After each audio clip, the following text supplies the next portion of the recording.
हे guys, welcome और welcome back to my channel. कैसे हैं आप सब? आशा करती हूँ आप लोग अच्छे ही होंगे। तो आज मैं बहुत बहुत खुश हूँ कि मैं घूमने जा रही हूँ फाइनली। और मैं आके पहुँच गई हूँ जयपुर में। जयपुर का बाहर जो एयरपोर्ट का बाहर है ना, आउटर एरिया, वो बहुत सुंदर था।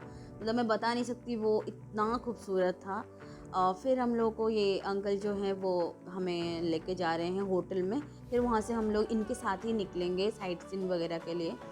तो ये जो आप देख रहे हैं ये एक मेन मार्केट है जयपुर का। और यहाँ पे देखिए आप, सारा दुकान देखिए एक ही कलर का है। मतलब इतना सुंदर लग रहा था वो। इसीलिए शायद यहाँ जयपुर को पिंक सिटी बोला जाता है, क्योंकि यहाँ पे सारा घर दुकान सब पिंक कलर का ही बनाया गया है। मतलब पिंक फैमिली का ही जो भी कलर्स है सब उसी में से ही बनाया गया है। तो बहुत सुंदर लग रहा था। फिर हम लोग आके पहुँचे हैं ये जो जयपुर पैलेस है यहाँ पे। वहाँ पे हम लोगों का टिकट शायद 200 रुपये या 250 रुपये का पड़ा था। फिर हम अंदर आए थे तो यहाँ पे वो एक जो गाइड होते हैं वो उनके साथ थोड़ा कंसेस मतलब ये कर रहे हैं कि कम करिए ये वो वगैरह। अब यहाँ पे अपन देखेंगे, जैसे इस बिल्डिंग को अपन घूम के देख रहे हैं, तो इस बिल्डिंग को एक नाम दिया गया है मुबारक महल। मुबारक एक उर्दू वर्ड होता है और एक क्रिश्चियन वर्ड भी होता है, दोनों का मीनिंग सेम होता है कि वेलकम करना। 1902 के 9 नंबर के किंग महाराजा सवाई माधो सिंह सेकेंड, उन्होंने इस बिल्डिंग को बनवाया था रॉयल गेस्ट हाउस के तौर पर यूज़ करने के लिए। पर बाद में जब इसको म्यूजियम में जब कन्वर्ट कर दिया गया है तो इसको बना दिया गया टेक्सटाइल गैलरी।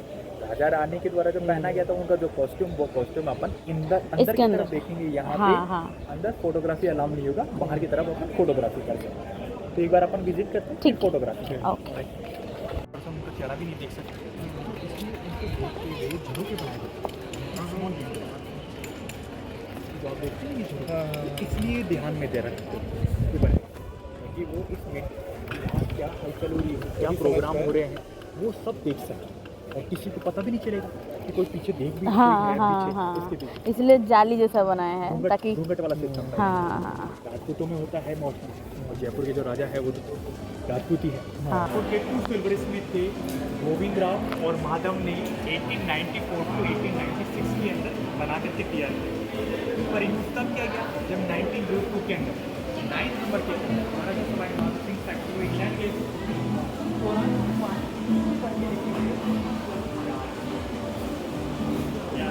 जार के अंदर गंगा जल लेके गए, तो इस वजह से जार को नाम दिया गया है गंगा जली बोला करते हैं। एवरी 6 मंथ में इसमें पॉलिश होती रहती है, क्योंकि चांदी तो रखा रखा काला पड़ जाता है, तो इसी वजह से कवर किया गया है, ताकि क्या है कि लोगों की टचिंग से भी, डस्ट से भी इसको प्रोटेक्शन मिल सके। उस ज़माने में एरोप्लेन तो चलना नहीं करते थे, तो यहाँ से बाई ट्रेन मुंबई तक और फिर वहाँ से बाई शिप और लगभग जहाँ से स्टैंड पे लॉन्च हुआ था, उसके अंदर इन दोनों को रख करके लेते गंगा जल देखो, क्योंकि लॉन्ग जर्नी हुआ था ना, अगर वो नॉर्मल पानी भर के लेके जाते तो बीच में खराब हो सकता था। और राजा जो थे धार्मिक राजा भी हुआ करते थे, तो अपने शुद्ध होने के लिए इसी वजह से वो गंगा जल लेके गए पानी। कि गंगा जल जो पानी होता है कभी ख़राब नहीं होता। हाँ, आज रखो 5 साल बाद में यूज़ करो, वैसा वैसा देखने को मिलेगा। यही खासियत होती है, क्योंकि उसके अंदर ऐसे बैक्टीरिया पाए जाते हैं जो उस पानी को ख़राब नहीं होने देते, वो कीड़े नहीं लगने देते। हाँ, उसके अंदर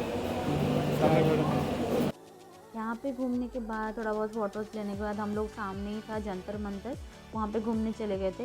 ये जो गाइड थे सिटी पैलेस का, ये हमसे 100 रुपये लिए थे। लेकिन जंतर मंतर में हम कोई गाइड नहीं लिए थे, क्योंकि बहुत ज़्यादा ही प्राइस बोल रहे थे, तो हमें वो वर्थ इट नहीं लगा, तो इसलिए नहीं लिए।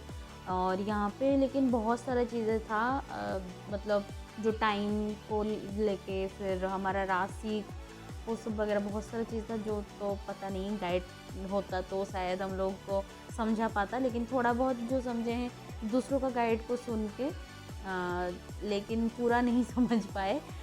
लेकिन राजस्थान में आप लोग कहीं पर भी जाए हैं ना, तो फिर आपको गाइड लेना ही चाहिए, तभी आप कुछ ना कुछ समझ पाओ, नहीं तो फिर नहीं समझ पाएंगे आप। और यहाँ पे मैं वेट मतलब देख देख के थक गई थी, मेरा पति इतना फ़ोटो खींच रहा था, मैं इरिटेट हो गई थी, इसलिए आके इधर बैठ गई। ये जो एरिया आप देख रही है चांद जैसा बना हुआ है, यहाँ पे सब अलग अलग जो राशि होता है वो सब है, और मेरा राशि वहाँ पे है मिथुन राशि।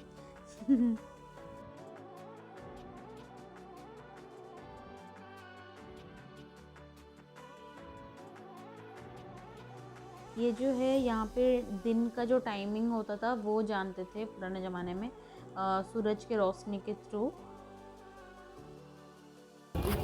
ठीक 90 डिग्री पे यहाँ पे सूर्य आ जाता है, तो उस दिन इक्वेटर लाइन पे सूर्य अपना जो है वो सूर्य इक्वेटर लाइन की पहचान मिल जाती है कि जिस दिन अपनी छाया अपने पाँव के नीचे हो, तो इससे पता पड़ता था कि सूर्य किस दिन इक्वेटर लाइन पे जा रहा है। इसके अलावा ये जो ग्राफ बढ़ता है इससे पता पड़ जाता है कि सूर्य अभी इस दिशा में इतने दिनों के लिए ये चल रहा है। तो एक लॉन्गिट्यूड की हो जाता था, सब चीज़ों की जानकारी मिल जाती थी इस चीज़ से। तो ये उस ज़माने का राम यंत्र है, जिसका नाम राजा राम सिंह के नाम से रखा गया, राम यंत्र। देखिए कितना भारी।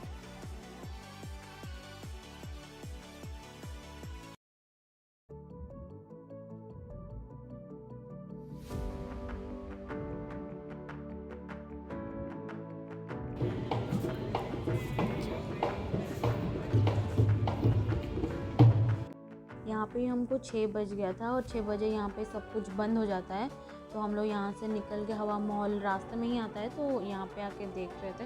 लेकिन हम अंदर नहीं जा पाए क्योंकि टाइम हो गया था और बंद हो गया था। तो हम बाहर से ही बस फ़ोटो वगैरह, वीडियोस वगैरह बना ली हूँ और थोड़ा बहुत देख के फिर हम यहाँ से निकल गए। हवा महल के अंदर कुछ ज़्यादा है भी नहीं, बस इतना ही है जो बाहर से देखना है। यहाँ से हम लोग सीधा कुछ खाने के लिए गए थे और मैं चाट खा रही हूँ और लिए हैं हम साथ में सोया चाप का रोल और ये कोल्ड कॉफ़ी। बहुत ही टेस्टी था। बस आज के लिए इतना ही, मिलती हूँ नेक्स्ट व्लॉग में, तब तक के लिए टाटा एंड बाय बाय।